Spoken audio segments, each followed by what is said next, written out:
하나님께서 오늘 우리에게 이 아침에 주시는 생명의 말씀은 고린도전서 4장 1절에서 2절까지의 말씀입니다.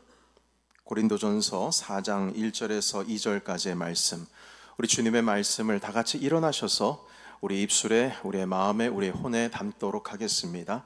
다 같이 주의 말씀을 받습니다. 생명의 말씀입니다. 사람이 마땅히 우리를 그리스도의 일꾼이요 하나님의 비밀을 맡은 자로 여길지어다. 그리고 맡은 자들에게 구할 것은 충성이니라. 아멘. 생명의 말씀입니다. 다 같이 자리에 앉겠습니다. 오늘은 직분자 선거가 있는 날입니다. 오늘 주님 주신 말씀 고린도전서 4장 1절에서 2절까지 말씀으로 하나님이 원하시는 일꾼이 어떤 일꾼인지 함께 이 말씀을 통해서 나누도록 하겠습니다. 오늘 주님께서 주신 말씀 고린도전서 4장 2절에 있는 말씀에 보면 맡은 자에게 구할 것, 요청되는 것은 충성이다, 이렇게 말씀하셨습니다.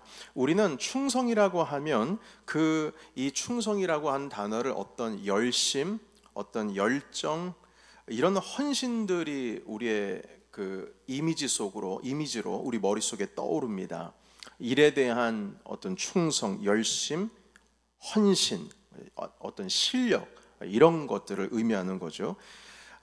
이런 것으로 충성을 설명할 것 같은 그런 생각이 있어 보입니다만, 사실 이 성경 본문에서 말씀하시는 이 충성이란 단어의 원문에는 헌신, 열심, 열정, 실력, 이런 뜻으로 담겨 있지가 않습니다. 헬라어 원문 성경에는 이 충성이라고 한 단어를 가리켜서 피스토스라고 하는데, 이것은 신실함으로 번역할 수가 있습니다. 그래서 오늘 우리가 읽은 이 본문의 말씀을 쉬운 번역으로 다시 번역하자면 이렇게 번역할 수 있어요.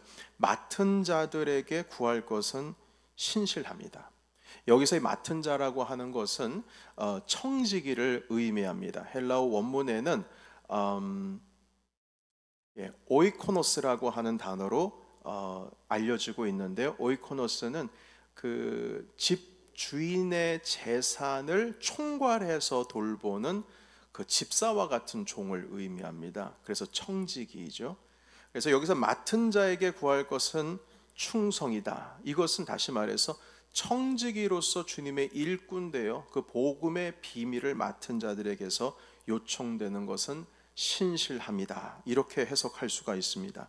맡은 자들에게 요청되는 것은 열정도 아니고 열심도 아니고 헌신도 아니고 실력도 아닙니다. 신실함입니다. 열정이 있는 자라고 할지라도 신실하지 않을 수 있어요. 여러분, 열정은 뜨거운 거잖아요. 그런데 열정은 뜨거울 때도 있고 식을 때도 있지 않습니까? 그러나 신실한 자는 꾸준합니다. 업앤다운이 없어요. 열심히 있는 자라고 할지라도 내가 원하는 부분에서만 열심히 있는 경우도 있습니다. 그래서 열심히 있다고 해서 다 신실한 것은 아닙니다. 헌신이 있는 자라고 할지라도 신실하지 않을 수 있습니다. 내가 원하는 때만 헌신하기 때문입니다. 실력이 있는 자라고 해도 신실하지 않을 수 있어요. 여러분, 모든 실력이 있는 자가 신실한 것은 아닙니다. 그러나 반대로 신실함은 다릅니다. 신실한 자가 열정이나 열심이나 헌신이나 실력이 있어서는 조금 자기 처한 상황 때문에 조금 부족하고 못하다고 해도, 신실한 자는 언제나 꾸준하고 자신이 맡은 본분을 끝까지 책임을 다하려고 합니다. 그래서 주인은 신실한 종에게 일을 맡길 수가 있어요.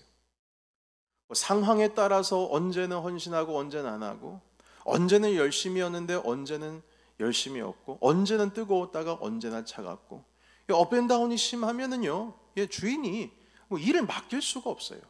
주인은 처음부터 끝까지 변함없이 주인이 무엇을 원하는지를 알고 끝까지 그 책임을 다하는 자에게 믿고 맡길 수가 있는 겁니다.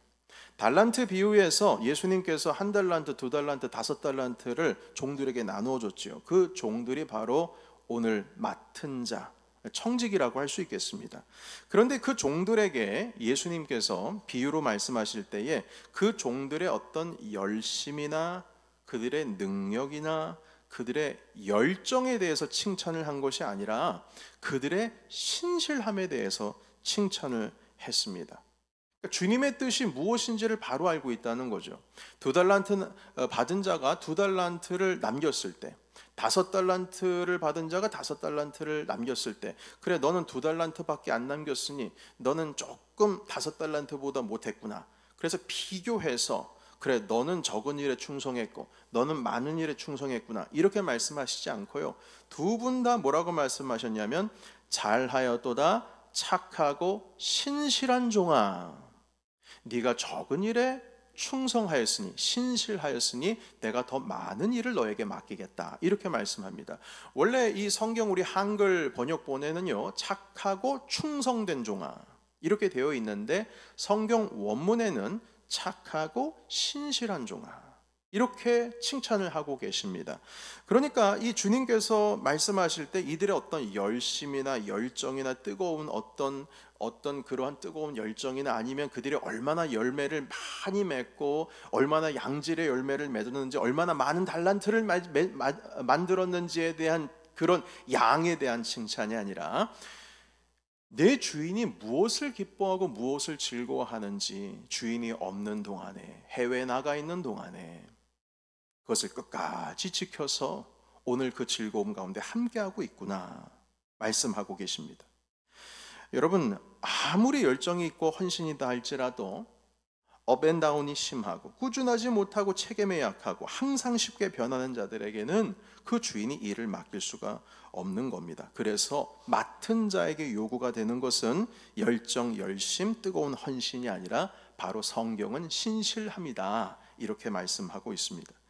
여러분, 신실함이라고 하는 것은 환경이나 내가 처한 상황과 관계없이, 그리고 변함없이 주님의 뜻을 이루어가는 성품입니다. 다윗은 환경에 따라서 하나님의 뜻을 이루어가는데 이리저리 막 변했던 사람이 아닙니다. 다윗은 아직 성인이 되지 않은 때에, 학자들에 의하면 한 14살, 15살 정도 되었을 때에 사무엘 선지자로부터 왕의 기름 부으심을 받았습니다. 아직 어린아이예요. 성인이 아닙니다. 그러나 곧바로 왕이 되지 않고, 왕이, 그러니까 12지파에 통합되는 이스라엘의 왕이 될 때는 바로 37세의 왕이 됐습니다. 그러니까 14살, 15살 때 왕의 기름 부음을 받고 곧바로 왕이 되는 것이 아니라 37세까지 약 한 20몇 년간을 기다림 속에서 살았는데, 여러분 그동안 무슨 일이 있었을까요? 여러분, 그의 상황은요 상당히 업앤다운이 심했습니다. 그 상황이요, 다윗 자체가 아니라 그 상황이요. 10대에 왕의 기름을 받고, 그리고 10대에 아직 전쟁에 나갈 수 없는 가운데에 형님들이 먼저 전쟁에 나갔어요. 그 형님들 잘 있나 보려고 위문 왔다가, 도시락 싸들고 위문 왔다가 골리앗과 맞닥뜨려서 10대의 골리앗을 무너뜨렸습니다. 이것을 공로 삼아서 성인이 되자마자 군대를 이끄는 장군이 되었어요. 그리고 사울 왕의 사위가 되었습니다. 그러나 곧바로 이 사울 왕의 질투심으로 인해서 20대 초반에 광야로 도망을 갔어요. 그리고 도망자로서 한 12년 정도를 광야 속에서 살아가고 있습니다. 여러분, 얼마나 힘든 세월을 지나겠습니까? 골리앗까지 무너뜨린 장수 중에 장수고, 모든 사람들이 우러러보는 자인데 사울 왕의 질투로 말미암아 12년 동안이나 도망자로 살아간다, 이 말입니다. 그런데 광야에서 도망자로 살아갈 때에 하나님 앞에 사실 불평할 법하고 원망할 법합니다. 하나님, 저에게 10대 때에 왕의 기름 부음을 허락하지 않으셨습니까? 아니 그러면은 좀 이때쯤 되면은 왕으로 좀 삼아 주시면 되지, 왜 굳이 골리앗까지 무너뜨리게 하시고 군대를 이끄는 이렇게 큰 권력까지도 내가 얻게 되었는데 굳이 이렇게까지 광야에 나와가지고 왕으로서가 아니라 도망자로서 살아가게 하시는 거, 주님, 제가 도저히 이해가 할 수 없습니다. 1년도 아니고 2년도 아니고 3년도 아니고 4년도 아니고 10년이 넘는 세월 동안 내가 사울을 향해서 이렇게 내가 도망자로 살아야 되겠습니까? 한 번도 불평함 없이 한 번도 주님 앞에 원망함 없이 자기의 상황이 업이 되든 다운이 되든 항상 그 다윗은 언제나 주님을 의지하고 언제나 주님을 예배하고자 하는 그 예배 자리를 떠나지를 않았습니다. 아직 여전히 도망자이지만, 아직 왕의 모습도 아니지만 이 사람은 늘 나라를 걱정하는 사람이었어요. 반대로 여러분 출애굽 시대 때에 출애굽했던 이스라엘은 광야에서 똑같은 광야 생활을 했어요. 그런데 이 광야 속에서 자기들이 기대한 것만큼 뭐가 없으니까 그 결과가 보이지 않자 하나님을 그냥 그 자리에서 원망했어요. 뭐 하루도 이틀도 기다리지 않고 그 자리에서 원망했어요. 그러나 다윗은 그 광야에서 자기가 어떤 상황에 처해 있던지 간에 항상 언제나 그 자리에 주님과 가장 가까운 자리에 있었습니다. 그래서 고백합니다. 내가 사망의 음침한 골짜기를 다닐지라도 주 여호와는 나의 목자시니 내가 부족함이 없으리로다. 고백을 하고 있습니다.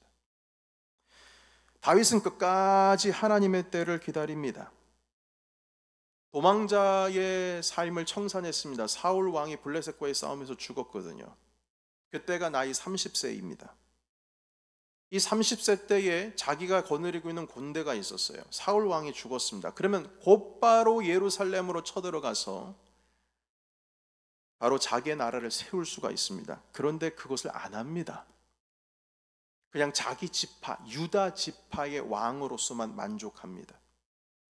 나머지 11지파가 그 다윗 왕을 모셔올 때까지, 그 길이 열릴 때까지 기다리는데 그 기간이 바로 7년입니다. 7년 동안 또 얼마나 많은 일이 있겠어요. 충분히 자기 힘으로 그 나라를 점령할 수 있음에도 불구하고 하나님께서 기회를 주실 때까지 끝까지 기다리고 또 기다립니다. 여러분, 이 자리에 오르기까지, 나중에 37세 왕이 되는데 그 자리에 오르기까지 정말 그 희생이 뭐 상상 이상이었습니다. 여러분, 주님께, 그러니까 그 광야 가운데 있어서 다윗에게 사울을 죽일 수 있는 기회가 2번이나 있었어요. 주변에 있는 장군들은 다윗에게 간청했습니다. 다윗 왕이시오, 그때 왕이지 아니요 자기 리더죠, 장군님이시오, 이건 하나님께서 주신 기회입니다. 어떻게 이런 기회가 있습니까? 우리가 머물고 있는 그 자리에 이 사울 왕이 화장실 가고 싶어서 그 동굴 안으로 들어온 거예요. 다 무장 해제를 하고, 그것도 혼자 말입니다. 이건 주님께서 주신 기회입니다. 그런데도 불구하고 다윗은 칼을 꺼내지 않죠. 아니다. 그 모습을 보고 주변에 있는 장군들은 막 속을 막 칩니다. 가슴을 칩니다. 이렇게 답답한 왕이 어딨냐. 그것도 2번이나 그랬습니다. 사울 왕이 죽고 나서 30세 때의 기회가 있었음에도 불구하고 이스라엘 12지파를 통합하지를 않습니다. 막 옆에서 답답해요. 여러분, 이런 일련의 상황을 지나면서 얼마나 답답한지 주변에 있었던 다윗을 따랐던 사람들이 돌을 들어서 다윗을 쳐서 죽이려고까지 했습니다. 그 업 앤 다운이 심한, 도망자로서의 12년의 삶을 살고 사울 왕이 죽은 이후부터 7년 동안에 또한 그 삶을 살면서 다윗은 어떤 상황에서도 하나님과의 관계 속에서 흔들림 없이 항상 언제나 그 자리 가운데 위치하고 있었고, 자기가 원하는 바대로 뭔가 이루지 못한다고 할지라도 하나님께서 기뻐하시는 그 뜻을 따르는 자리 가운데 있었다는 것입니다. 다윗의 환경이 좋든 나쁘든, 잘 되든 잘 되지 못하든 항상 그 자리 가운데 다윗은 지키고 있었다는 것입니다. 여러분, 이것이 신실함입니다. 내가 왕이 되었든지 안 되었든지 상관없이, 내가 기분이 좋든지 안 좋든지 상관없이, 내 상황과 여건이 좋든지 그렇지 않든지 상관없이 다윗은 항상 하나님을 경외하고 섬겨하는 자리에 원망과 불평 없이 항상 그 자리, 주님을 섬기는 자리를 지키고 있었다는 것입니다. 그래서 시편이 존재합니다. 다윗의 시편은 한 번도 평화로울 때 쓴 시편이 없습니다. 다윗이 쓴 시편은 업 앤 다운이 너무나 심할 때에 주님을 향하여서 쓴 기도요, 고백이요, 예배였던 것입니다. 사랑하는 성도 여러분, 오늘 우리는 이러한 신실한 자를 선택하는 날입니다. 주님의 교회 공동체를 섬길 어떤 헌신, 열정, 열심보다는 신실함입니다. 자기 자신을 만족시키는 자가 아니라 주님을 만족시키기 위해서 맡은 자로서 신실한 자를 오늘 우리 공동체는 선택할 것입니다. 그리고 그 전에 앞서 지금 현재 우리 교회의 항존 직분자들에게 오늘 이 시간 주님의 이름으로 권면드립니다. 여러분들의 예배의 자리를 신실하게 지키시기를 주의 이름으로 축복합니다. 여러분들의 기도의 자리를 신실하게 지키십시오. 여러분들의 봉사의 자리를 신실하게 지키십시오. 여러분들은 교회를 이끌어 가시는 리더입니다. 아버지가 아버지의 역할을 해야 하는 그 자리 가운데에 있어야만 가정이 안전합니다. 안전함을 느낍니다. 어머니가 어머니의 역할을 해야 하는 그 자리를 지켜야 가정이 평안합니다. 마찬가지로 목사는 목사의 자리를 신실하게 지켜야 합니다.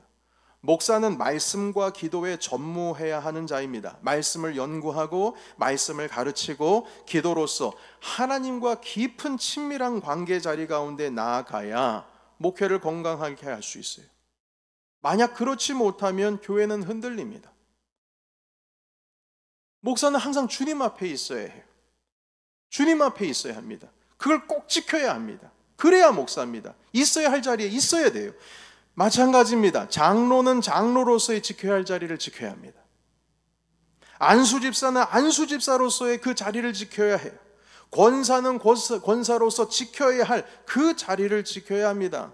똑같습니다. 모든 사역부서 부원들 그리고 모든 선교회의 임원들 자기의 자리를 성실하게 신실하게 지킬 때에 비로소 주님께서 우리에게 맡겨주신 주님의 이름으로 산 이 주님의 몸된 공동체는 건강하게 서갈 수가 있는 것입니다.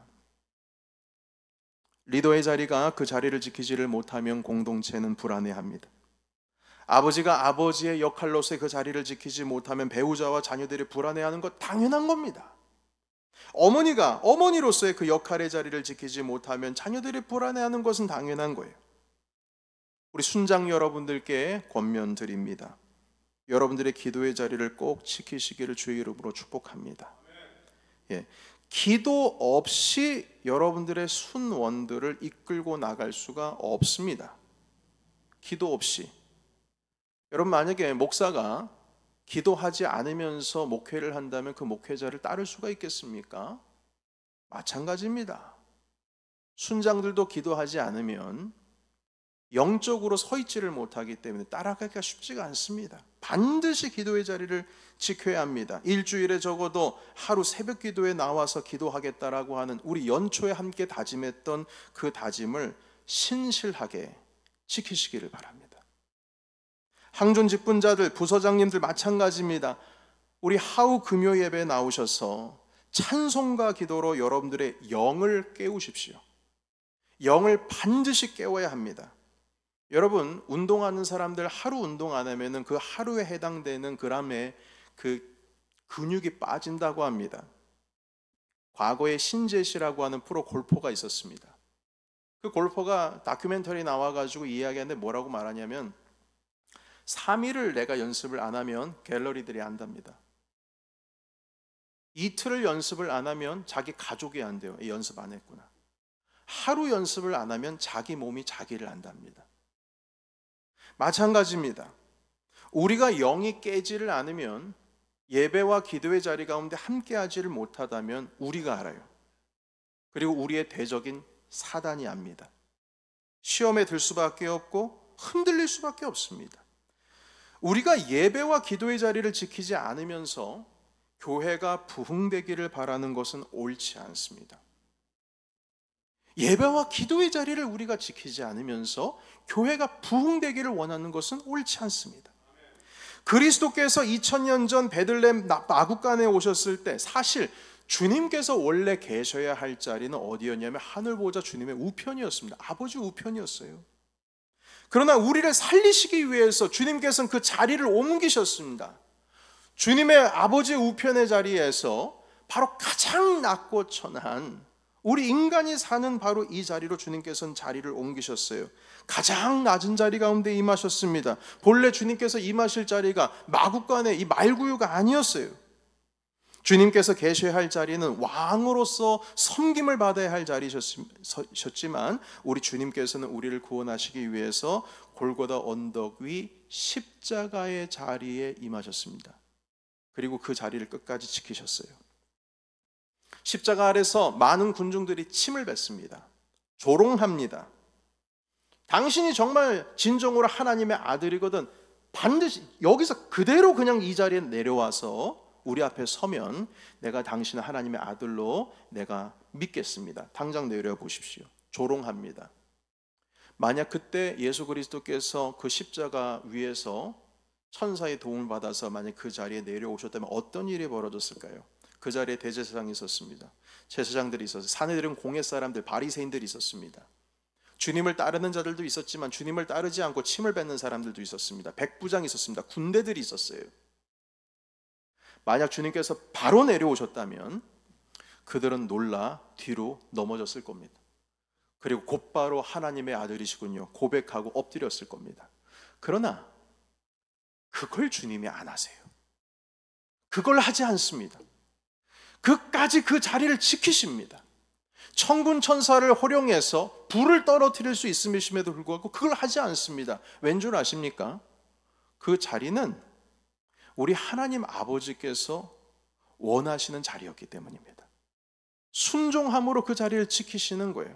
주님께서는 본래 그 자리를 원치 않으셨습니다. 겟세마네 동산에서 바로 몇 시간 전에 기도하실 때에, 하루 전날 기도하셨을 때에 아버지, 할 수만 있거든 이 잔을 내게서 지나가게 하옵소서.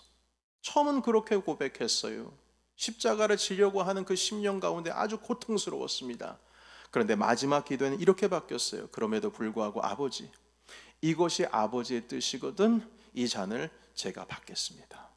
그리고 십자가에 오르셨어요.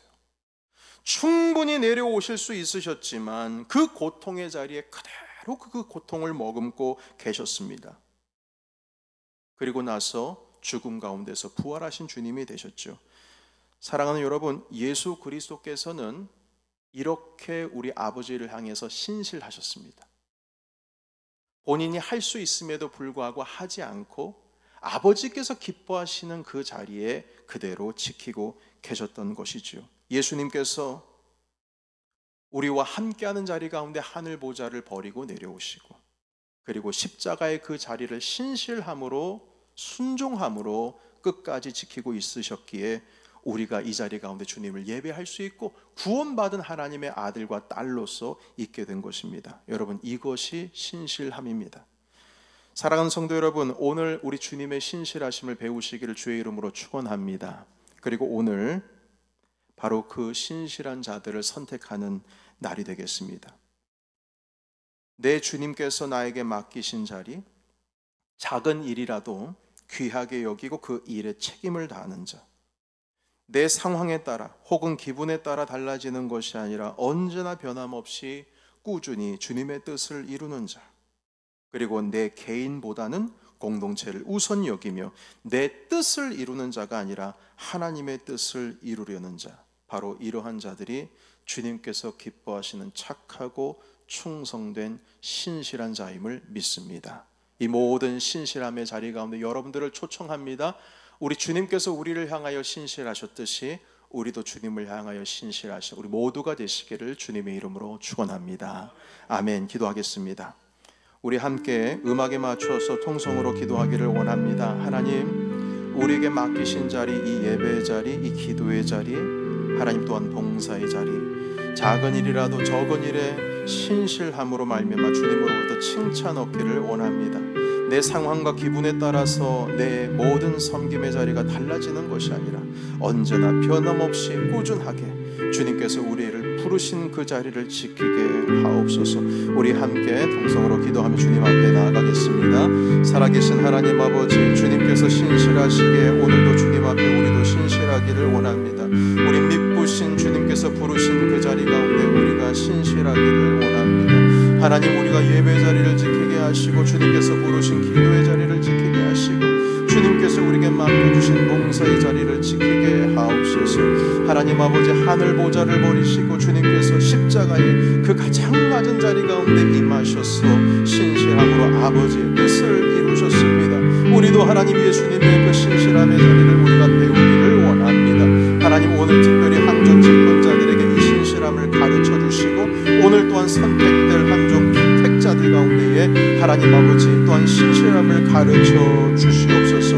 하나님, 연초에 우리가 주님 앞에 함께 다짐을 했던 그 약속의 자리를 우리가 지키기를 원하오니 하나님의 은혜 자리 가운데 늘 함께 하기를 원하오니 오늘 모든 섬김이들 하나님 아버지, 우리 항전 직분자들 모든 픽택자들 가운데 그 자리 가운데 함께 나아갈 수 있도록 인도하여 주시옵소서. 살아계신 하나님, 예수 그리스도께서는 하늘 보좌를 버리고 십자가의 그 자리, 가장 낮고 천한 자리를 지키셨습니다.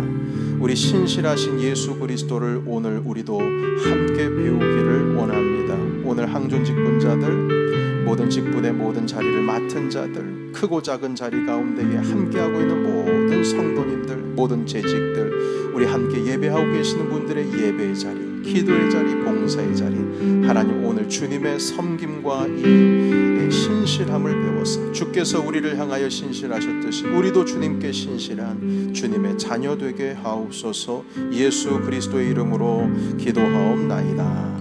아멘.